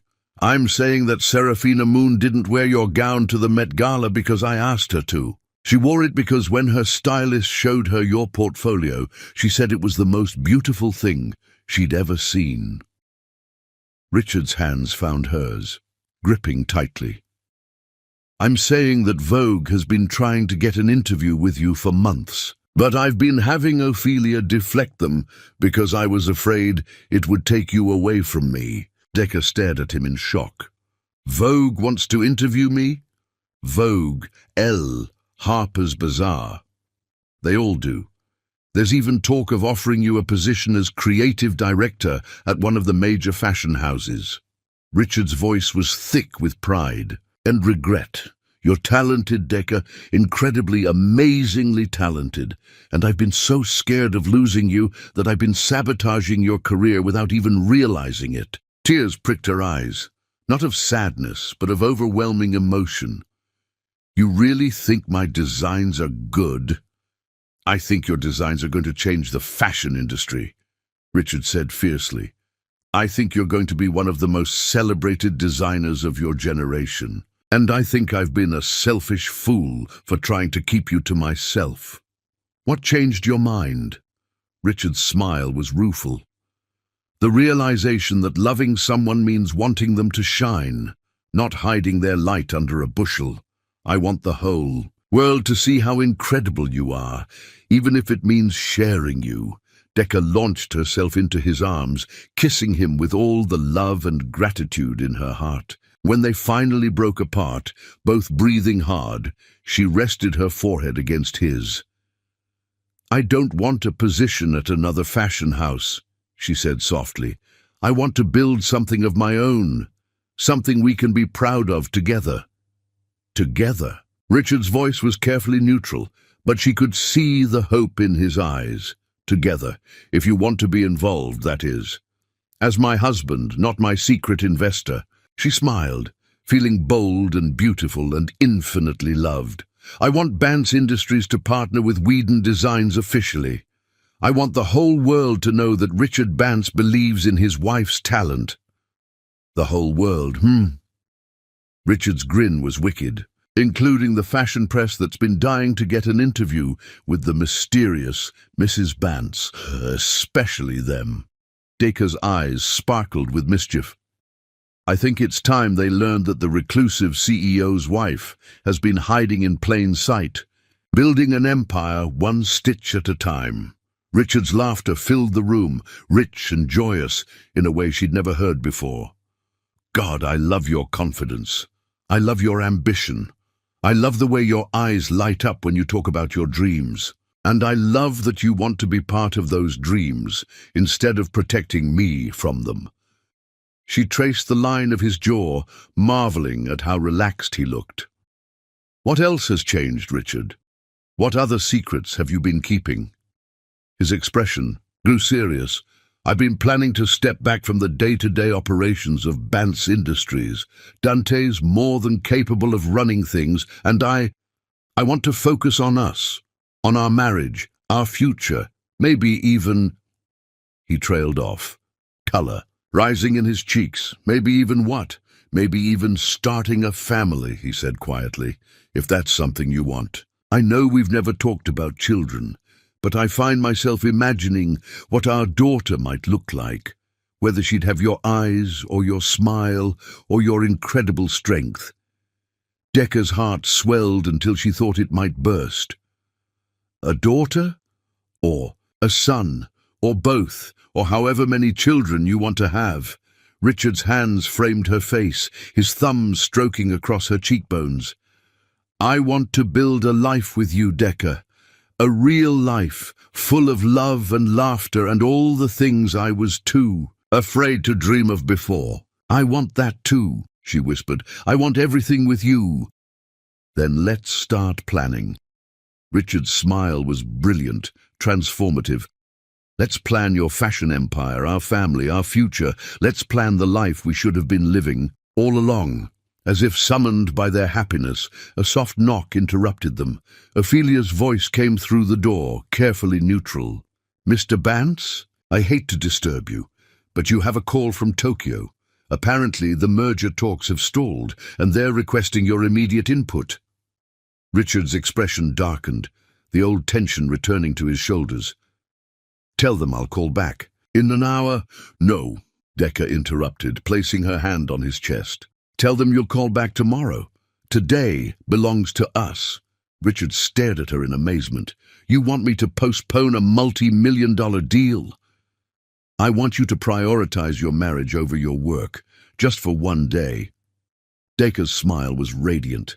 "Besides, isn't this what you paid Dante for? Let him handle Tokyo while you handle your wife." The wicked grin that spread across Richard's face made her pulse quicken. "Handle my wife, I like the sound of that," he called out to Ophelia, his voice strong and certain. "Tell Tokyo I'll be unavailable until tomorrow. Route all calls through Dante. Mrs. Bance and I are not to be disturbed." "Yes, sir," came Ophelia's reply, and Decca could hear the smile in her voice. As footsteps retreated down the hallway, Richard turned back to Decca with an expression of pure adoration. "Now, where were we, Mrs. Bance? I believe you were promising to show me what the rest of our life is going to look like," she said, pulling him down for another kiss. "Then let me start with today," he murmured against her lips, "and then tomorrow, and every day after that, for the rest of our lives." And as the morning sun climbed higher in the sky, painting their bedroom in shades of gold and promise, Richard kept that vow in the most beautiful way possible. Chapter 8. Facing the Past. 2 weeks into their new beginning, Richard's carefully reconstructed world received an earthquake that threatened to topple everything he'd built. The call came on a Tuesday morning while he and Decca were having breakfast in the sunroom, feeding each other pieces of fresh fruit and planning their upcoming trip to Paris for Fashion Week. Ophelia's voice was uncharacteristically shaky when she interrupted their intimate meal. "Mr. Bance, I'm sorry to disturb you, but there's a woman here to see you. She says she's your mother." The piece of mango Decca had been offering Richard fell from her fingers, forgotten. The color drained from her husband's face as he slowly set down his coffee cup, his hands trembling slightly. "That's impossible," he said quietly. "My mother is dead to me." "Sir, she's quite insistent. She says her name is Aretha Bance, and she resembles you, sir. Around the eyes." Richard's chair scraped against the floor as he stood abruptly, his body rigid with tension. For a moment Decca saw the old Richard, cold, controlled, completely shut down. Then she stood as well, moving to his side and slipping her hand into his. "You don't have to see her," she said softly. "You can ask her to leave." "No." Richard's voice was hollow, but his grip on her hand was tight. "No, if she's really here, if she's really alive, I need to know why. I need to know why she left me and never looked back." They found Aretha Bance in the main sitting room, perched on the edge of the antique sofa, as if ready to flee at any moment. Decca's first thought was that Ophelia had been right. The woman did resemble Richard around the eyes, but where his were sharp and grey like storm clouds, hers were faded, weary, filled with a sadness so profound it seemed to have carved permanent lines into her dark skin. She was smaller than Decca had expected, more fragile. Her hair, once probably as thick and lustrous as Richard's, was now silver-streaked and pulled back in a simple bun. She wore a plain black dress that had seen better days, and her hands shook slightly as she clutched a worn leather purse. Richard. The name fell from her lips like a prayer, and tears immediately spilled down her cheeks. "Oh, my boy, look how handsome you've become." Richard stood frozen in the doorway, his face a mask of controlled fury. 27 years, he said, his voice deadly quiet. 27 years, and that's what you have to say to me? Aretha flinched, as if he'd struck her. "I know you must hate me." "Hate you?" Richard's laugh was bitter. "I don't hate you, Aretha. I feel nothing for you. You've been dead to me since the day you walked out that door and never looked back." "Richard," Decca said softly, squeezing his hand. She could feel the pain radiating from him in waves, the little boy who'd been abandoned warring with the man who'd learned to protect himself. "No, Decca, you don't understand." He pulled his hand free, moving deeper into the room but maintaining distance from the woman who'd given birth to him. "This woman destroyed my childhood, my ability to trust, my capacity to love. She left me alone with a monster, and now she wants to waltz back into my life like nothing happened." "You're right," Aretha said quietly. "I don't deserve your forgiveness. I don't deserve to even be in the same room as you. But I'm dying, Richard. I have maybe 6 months left, and I couldn't go without trying to explain." "Explain what?" The words exploded from Richard with volcanic force. "Explain how you could abandon your 8-year-old son? Explain how you could leave me to deal with Cassius alone? Explain how you could disappear for nearly 3 decades without so much as a phone call to see if I was alive?" Decca watched her husband fall apart, saw decades of suppressed pain and rage pouring out of him like poison from a wound. Her heart broke for the little boy he'd been, but it also ached for the broken woman sitting before them. "I couldn't take you with me," Aretha whispered, her voice barely audible. "He threatened to kill us both if I tried, said he'd hunt us down, that no court would give a deranged woman custody of his son." "You could have fought for me." "With what?" Aretha's voice gained strength, desperation making her bold. "He'd isolated me from my family, my friends, anyone who might have helped. He controlled all the money, all the connections. I was nobody, Richard. A frightened woman with no resources and no power against one of the most influential men in the city." "So you just gave up," Richard said. But Decca heard the crack in his voice, the first sign that her husband's anger was giving way to something deeper. "I saved my life," Aretha said firmly. "And by leaving, I saved yours too. You think Cassius was terrible before, when he realized I was planning to leave, when he suspected I might try to take you. The things he threatened to do, Richard, the things he promised he'd do to both of us." "Like what?" The question came from Decca, who moved closer to Richard's side, offering silent support. Aretha's eyes flicked to her, taking in the obvious love and partnership between them. "You must be Decca. I've seen the photos in the society pages. You're even more beautiful in person. What did he threaten to do?"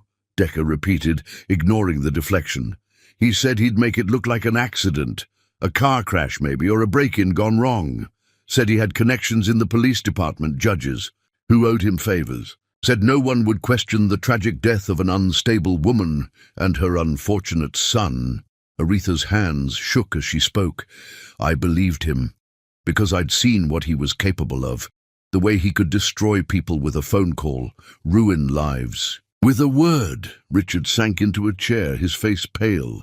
He never threatened me directly. After you left, he was different. Cold, distant, but not violent. Because you reminded him of me, Aretha said sadly. Every time he looked at you, he saw the woman who dared to leave him, but you were also his legacy, his heir. He needed you functional, successful, so he channeled his rage into making sure you'd never be weak like I was. By teaching me that love was dangerous, Richard said quietly, by convincing me that passion destroyed everything it touched. I'm so sorry. The words came out broken, desperate. I hoped that distance would make him lose interest, that eventually I could come back for you. But years passed, and I was so broken, so afraid. By the time I got my life together, you were an adult, successful, and I thought you were better off without me. Dacre felt tears streaming down her face as she watched 3 decades of pain play out in front of her. What changed your mind? The diagnosis, Aretha said simply. When the doctors told me I had 6 months, maybe less, all I could think about was dying without ever telling him the truth. Without him knowing that leaving him was the hardest thing I'd ever done, that not a day passed that I didn't think about him, pray for him, love him from afar. Richard was quiet for a long moment. His hands clasped so tightly, his knuckles were white. When he finally spoke, his voice was raw with emotion. I used to have nightmares that you'd come back, he said. That you'd appear at my door and beg for forgiveness, and I'd have to choose between loving you and protecting myself. I never imagined it would feel like this. How does it feel? Aretha asked hopefully. Like I'm 8 years old again, Richard admitted. Scared and angry and desperate for my mother. I'm here now, she whispered. I know it's too late. I know I don't deserve it, but I'm here. Decca watched her husband struggle, saw the war between his adult understanding and his childhood wounds. Without hesitation, she moved to kneel beside his chair, taking his hands in hers. You don't have to decide everything right now, she said softly. You don't have to forgive her or accept her or anything else, but maybe you could start with listening. Richard looked at his wife, this incredible woman who'd seen him at his worst and loved him anyway, and felt something shift inside. His chest. The little boy who'd been abandoned was still there, still wounded, but he was no longer alone. Tell me about the years after you left, he said finally, his voice steady. Tell me what happened to you. And as Aretha began to speak, telling the story of her long journey from broken woman to cautious survivor, Richard began to understand that sometimes the people who hurt us most are fighting battles we can't see. Healing, he realized, wasn't just about moving forward. Sometimes it was about going back and making peace with the past. Chapter 9. Public Declaration. The annual Midnight Foundation Gala was the social event of the season, drawing New York's elite to the Metropolitan Museum of Art for an evening of champagne, charity, and carefully orchestrated networking. But tonight would be different. Tonight would become the stuff of legend, whispered about in society circles for generations to come.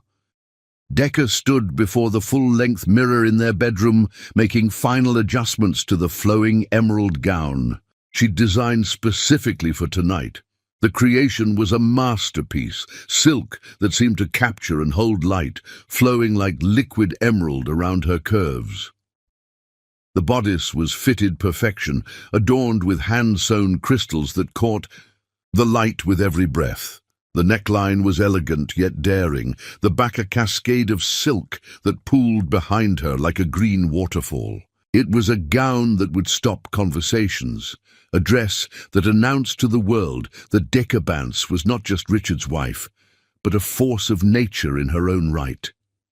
"You look absolutely divine," Richard said from behind her, his voice filled with awe.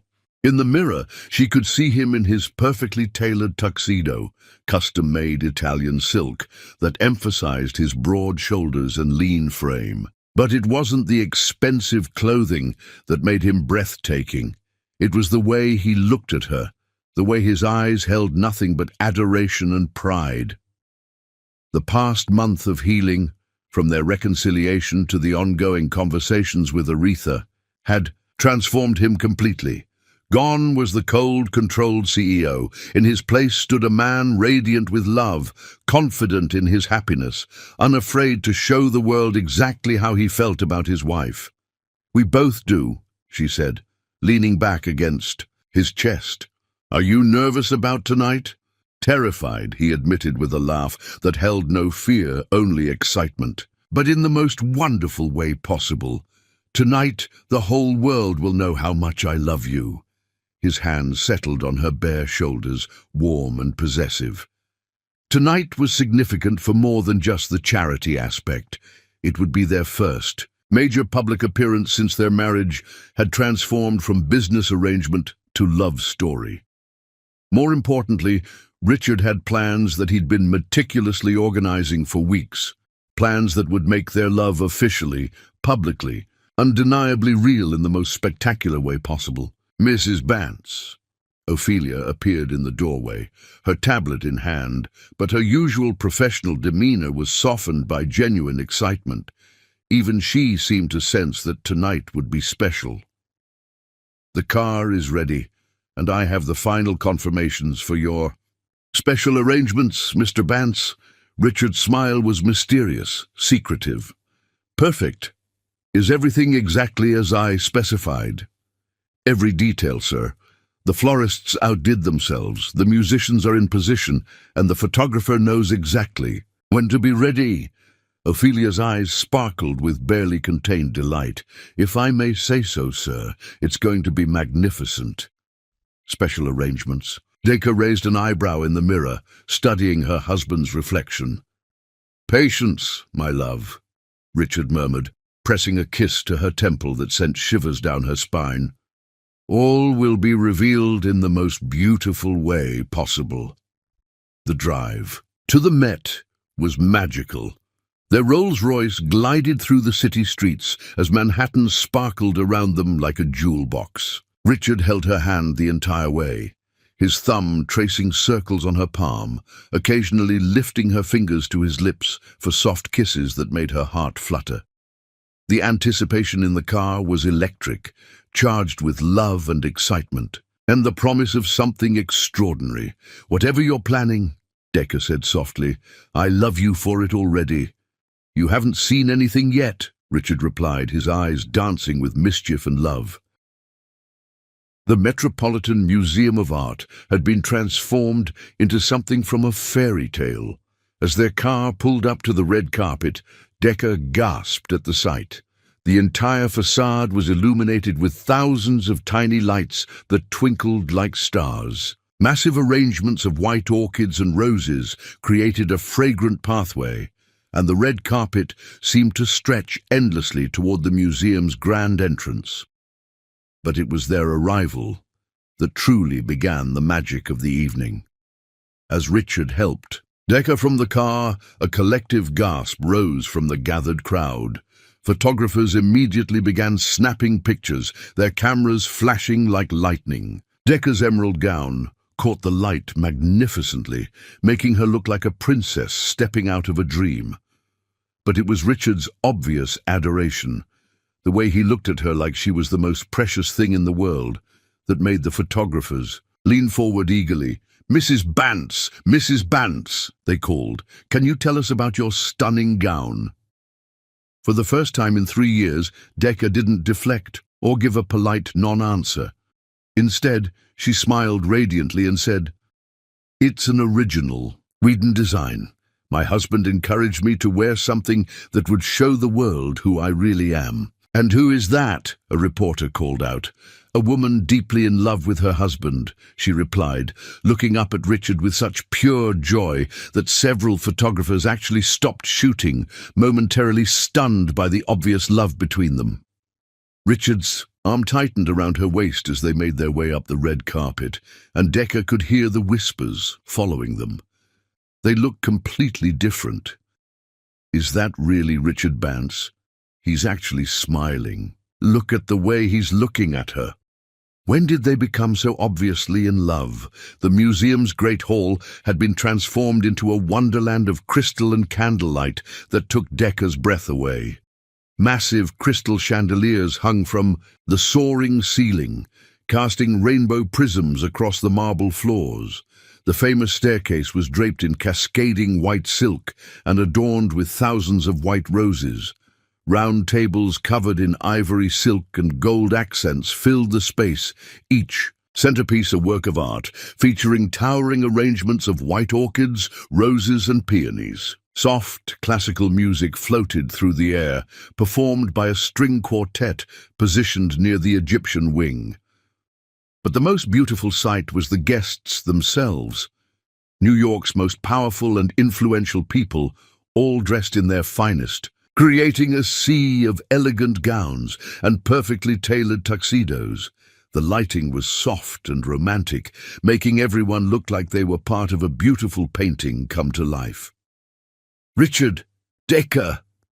Dante Blackwood approached with his characteristic, easy grin, but even he seemed stunned by the transformation in his best friend. "You two look absolutely magnificent. There's already buzz about Decker's gown. I've overheard at least 5 fashion editors trying to figure out who designed it." "That would be my incredibly talented wife," Richard said, and the pride in his voice made several nearby guests turn to look. This was a side of Richard Bance they'd never seen, warm, open, obviously besotted with his wife. "Speaking of your wife," Dante continued with a knowing smile, "the event organizers are looking for you, Richard. Something about the evening's program." Richard's eyes met Decker's, and she saw excitement and nervousness warring in their grey depths. "Go," she said softly, squeezing his hand. "I'll mingle and accept compliments on my gown." "Don't go far," he said, bringing her hand to his lips. The gesture was so naturally romantic that several women nearby actually sighed. For the next hour, Decker found herself swept into conversations that were unlike any she'd had at these events before. The transformation in Richard had changed how people saw her too. Instead of polite small talk, she found herself engaged in real conversations about her fashion line, her charity work, and most surprisingly, her obviously transformed marriage. "You both seem so different," commented Serafina Moon, resplendent in one of Decker's earlier designs, a flowing silver gown that made her look like a Greek goddess. "More alive, somehow." "Love will do that to a person," Decker replied with a smile that lit up her entire face. "Love?" Serafina's eyebrows rose elegantly. "But everyone assumed your marriage was more of a business arrangement. You always seemed so distant at these events." "We were still learning how to be married," Decker said diplomatically, but her eyes sparkled with happiness. "It took us some time to find our rhythm, but when you find the right rhythm..." She trailed off, her smile saying everything. "And you found it?" "We found everything," Decker said simply, and the joy in her voice made Serafina's expression soften with something like envy. Their conversation was interrupted by the soft, melodious chime of crystal against glass. The room gradually quieted as Richard stepped onto a small platform that had been erected near the grand staircase. The lighting shifted subtly, creating a soft spotlight around him while leaving the rest of the room in romantic, golden illumination. He looked magnificent, tall, confident, and radiating the kind of happiness that was impossible to fake. "Ladies and gentlemen," Richard began, his voice carrying easily through the hushed space, "thank you all for being here tonight to support the Midnight Foundation's mission of providing arts education to underserved communities. It's a cause. That's incredibly important to me, and even more important to my wife. Murmurs rippled through the crowd as people searched for Decca's face among the guests. Richard's eyes found hers across the room, and his smile was radiant, transformative. Many of you know me as someone who keeps his private life exactly that, private. I've never been one for public declarations or emotional displays. For 3 years, I've maintained that distance, that control. His voice grew stronger, more passionate. But tonight, I want to shatter that tradition completely, because there's someone, something, that deserves to be celebrated in the most public, most beautiful way possible. Decca felt her cheeks warm as every eye in the room turned to her. This wasn't at all like the old Richard, and she could see the shock and fascination on the faces of people who'd known him for years. 3 years ago, I married a woman who was already the most incredible person I'd ever met. Decca Whedon, now Decca Bance, came into my life like sunlight breaking through storm clouds, like spring arriving after the longest winter. She's brilliant, talented, compassionate, and beautiful in ways that take my breath away every single day. The crowd was completely silent now, hanging on every word. This was Richard Bance, as they'd never seen him. Vulnerable, passionate, completely unguarded. I'll be honest with you. I wasn't a good husband at first. I was so terrified of loving her too much, so afraid of becoming someone I didn't want to be, that I nearly lost the most precious thing that ever happened to me. But Decca didn't give up on me, even when I'd given up on myself. She saw something in me that I couldn't see, believed in something I didn't think existed. Augustus Vale, Richard's longtime business rival, shifted uncomfortably and whispered something to his companion. Richard noticed and smiled, but there was no malice in it, only joy. I know what some of you are thinking. Augustus over there probably assumes this is some kind of publicity stunt, some calculated move to improve my image or soften my reputation. Richard's voice grew stronger, more passionate. Let me be absolutely clear. I don't care about my image. I don't care about business, implications or social expectations or what anyone in this room thinks about my marriage. The silence was deafening now. Decca could hardly breathe as Richard stepped down from the platform and began walking toward her, the crowd parting like the Red Sea. The lighting followed him, creating a path of golden light that led directly to where she stood. What I care about, he continued, his eyes locked on hers, is making sure the woman I love knows exactly how I feel about her. What I care about is being the husband she deserves, not just in private, but in front of the whole world. What I care about is spending the rest of my life proving that love, real love, is the most powerful force in the universe. He stopped directly in front of her, and Decca gasped as he dropped to one knee. The entire ballroom erupted in shocked murmurs and gasps as Richard pulled a small velvet box from his jacket pocket. Several women in the crowd actually pressed, their hands to their hearts, caught up in the romance of the moment. Decca Bance, he said, his voice carrying through the microphone he still held. 3 years ago, I asked you to marry me for all the wrong reasons. I asked because I needed a business partner, because our families required it, because it made financial sense. He opened the box, revealing not her original wedding ring, but something entirely new, a stunning emerald surrounded by diamonds that caught the light like captured stars. The gasp that rose from the crowd was audible, but Richard only had eyes for his wife. Tonight, I want to ask you again, for all the right reasons. I'm asking you to marry me because I love you more than I thought it was possible to love another human being. I'm asking because you make me want to be better, stronger, braver than I ever imagined I could be. I'm asking because you've taught me that love doesn't have to be destructive. It can be healing, transformative, the most beautiful force in the world. Tears streamed down Decca's face as the room held its collective breath. The moment was so romantic, so perfectly executed, that several people in the crowd were crying too. I'm asking because the thought of spending even one day without you in my life is unbearable. I'm asking because you're not just my wife. You're my heart, my soul, my everything. You're the love story I never thought I deserved. The happy ending I never believed could be mine." His voice broke slightly with emotion, and Decca could see tears in his eyes too. "Will you marry me again, Decca? Will you let me spend the rest of my life proving that fairy tales are real, that true love exists, that some stories really do have the most beautiful endings?" "Yes," she whispered, then louder, her voice ringing with joy. "Yes, of course, yes. 1,000 times yes." The ballroom exploded in applause as Richard slipped the ring onto her finger and stood to kiss her. This wasn't the careful, controlled kiss of their previous public appearances. This was passionate, desperate, real. When they finally broke apart, both breathless, Richard kept the microphone close.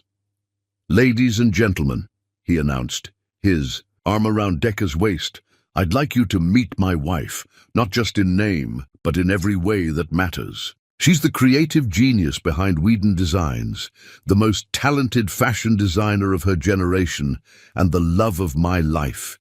She's the woman who taught me that love stories aren't just for fairy tales.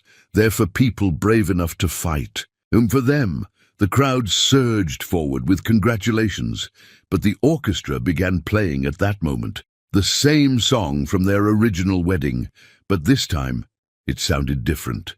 This time it sounded like joy, like celebration, like love triumphant. "Dance with me," Richard said, leading her onto the dance floor that had been cleared by some unseen signal. As they swayed together in the center of the ballroom, surrounded by the cream of New York society, Decca felt like she was living in a dream. The emerald ring caught the light magnificently, but it was nothing compared to the light in Richard's eyes as he looked down at her. "How long have you been planning this?" she asked, as they moved together in perfect harmony. "Since the morning after our first night together," he admitted, spinning her gently. "I wanted everyone to know that Richard Bance is completely, hopelessly, eternally in love with his wife. I wanted to give you the proposal you deserved, the declaration you should have had from the beginning." "Mission accomplished," she said, holding up her hand to admire the emerald ring. "This is beautiful, by the way. Emerald for new beginnings," Richard explained, bringing her hand to his lips. "And because it matches your gown, and because green is the color of life, growth, hope. Everything you've brought into my world." Other couples began joining them on the dance floor, but Decca barely noticed. Her entire world had narrowed to this man, this moment, this perfect expression of love. "I love you," she said simply, the words carrying more weight than any elaborate declaration. "I love you too," he replied, and now everyone knows it.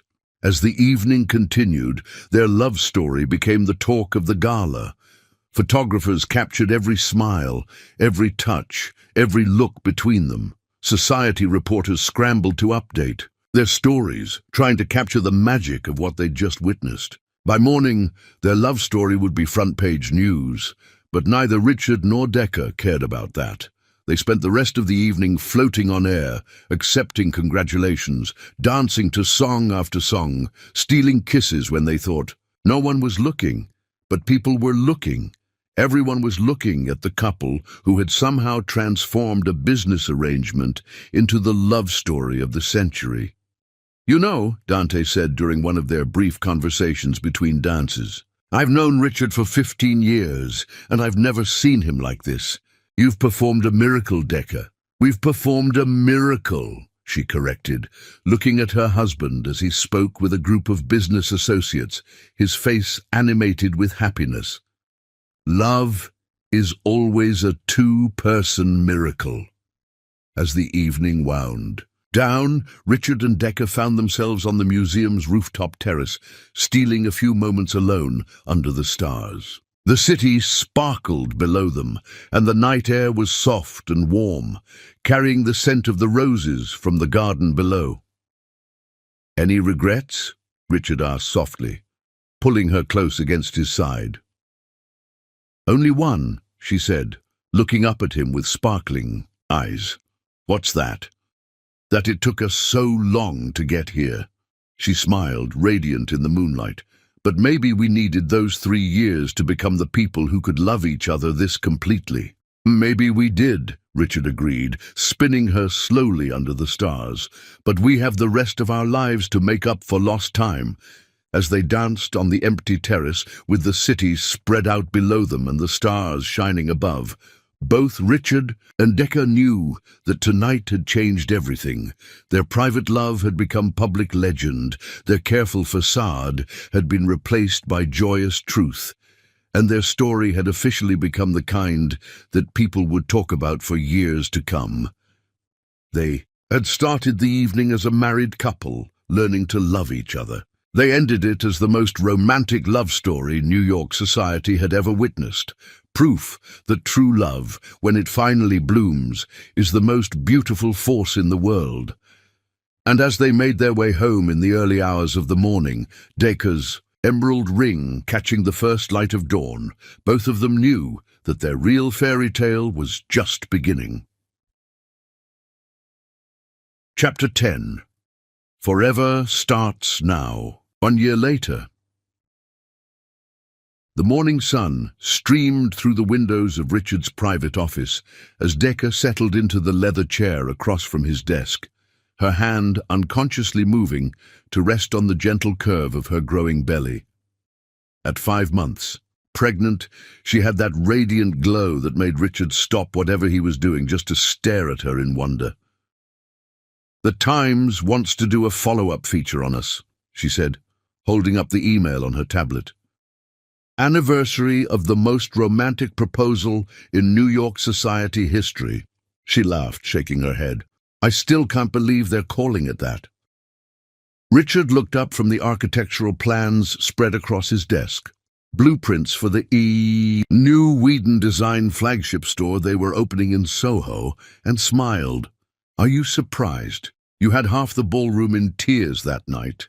"I had myself in tears," Decca admitted. "I'm still not sure how you managed to keep it secret for so long."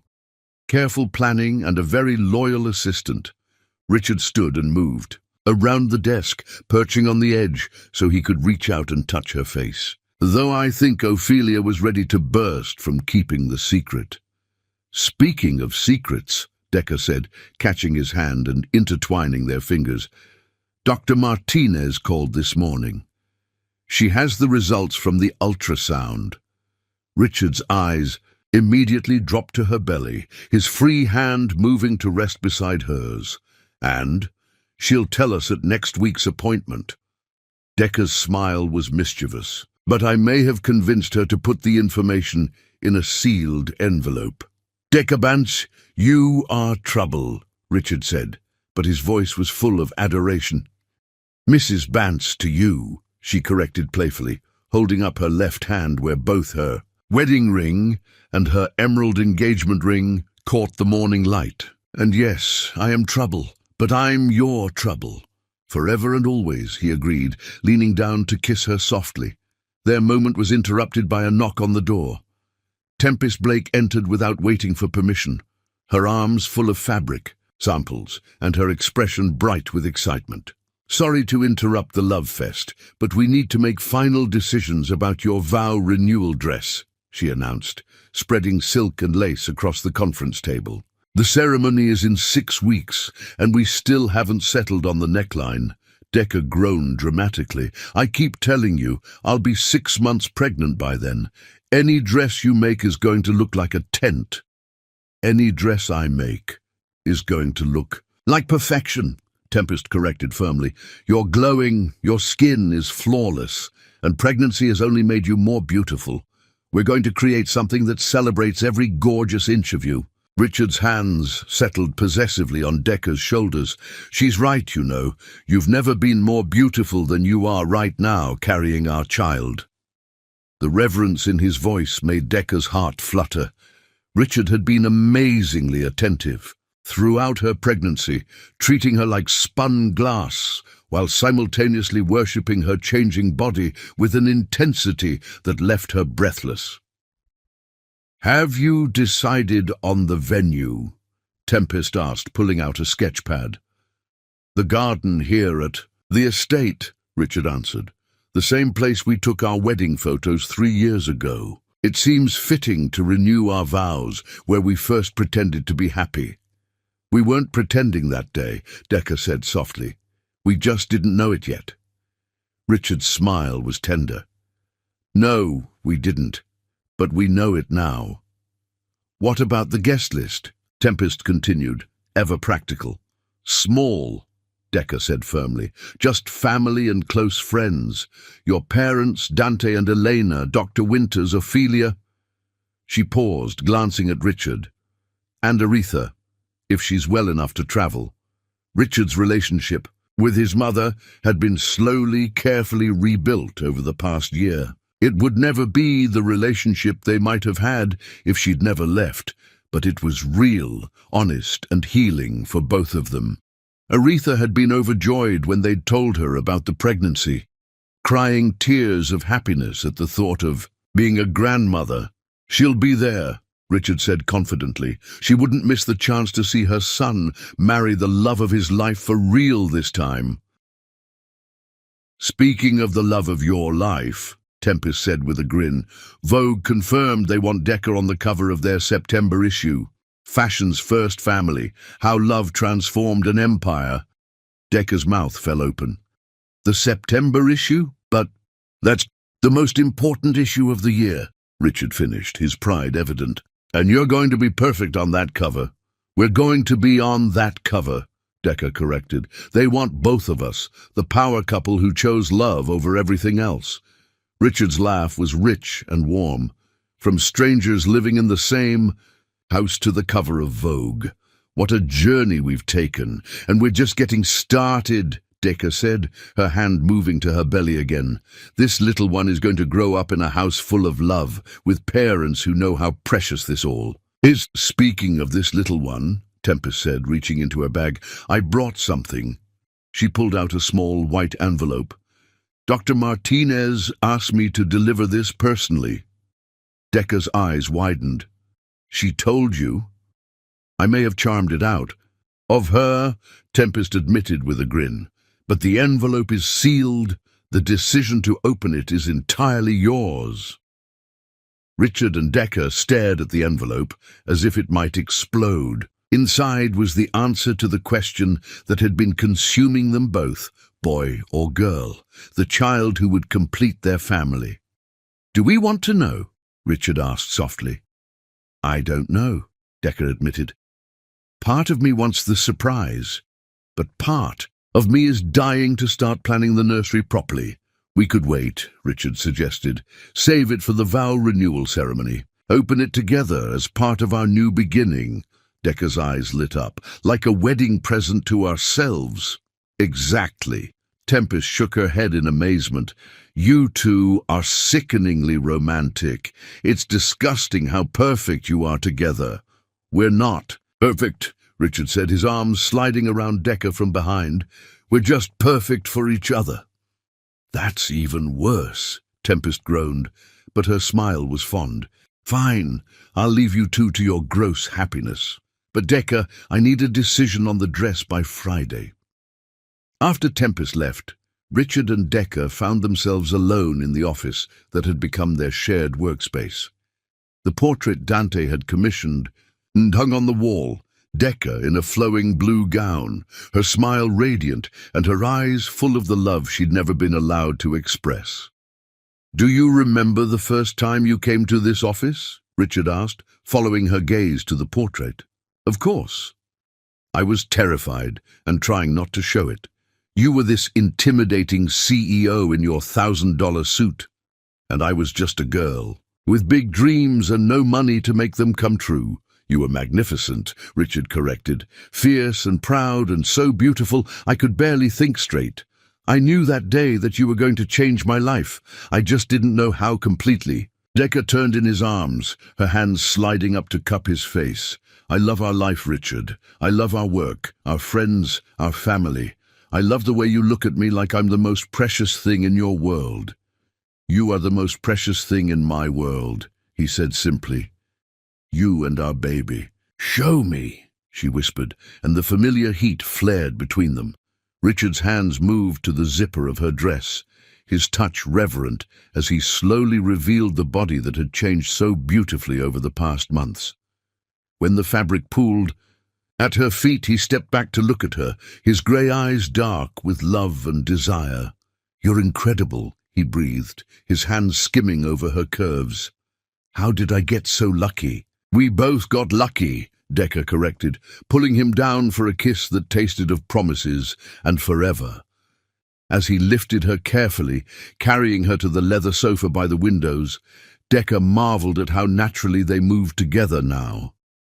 Gone was the careful distance, the fear of too much feeling. In its place was this beautiful confidence, this absolute certainty that they belonged to each other completely.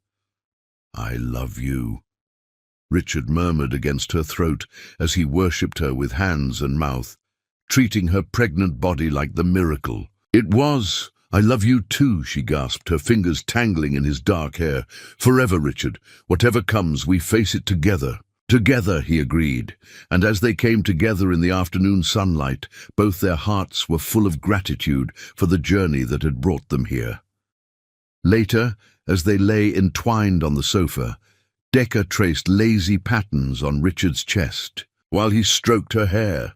"Do you ever regret the time we lost?" she asked softly. "Never," Richard said without hesitation, "because every moment of pain led us here. Every day of separation made this reunion sweeter. We needed those 3 years to become the people who could love each other properly. And now we have the rest of our lives to love each other completely." Richard's hand moved to rest on her belly, where their child grew safe and cherished.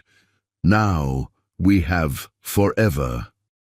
As the sun set over the gardens where they would soon renew their vows, as their baby moved gently beneath their joined hands, Decker knew that their true love story was indeed just beginning. They had survived distance and fear, pain and healing, and emerged stronger, more connected, more in love than ever. "Forever begins now," she whispered, and Richard's answering smile was pure joy. "Forever begins now," he agreed, sealing the promise, with a kiss that tasted of hope, love, and all the magnificent tomorrows yet to come. And in that perfect moment, surrounded by love and light, and the promise of new life, Mr. and Mrs. Bance began the next chapter of their extraordinary love story. One that would last for all the days of their lives and beyond. Thanks for watching!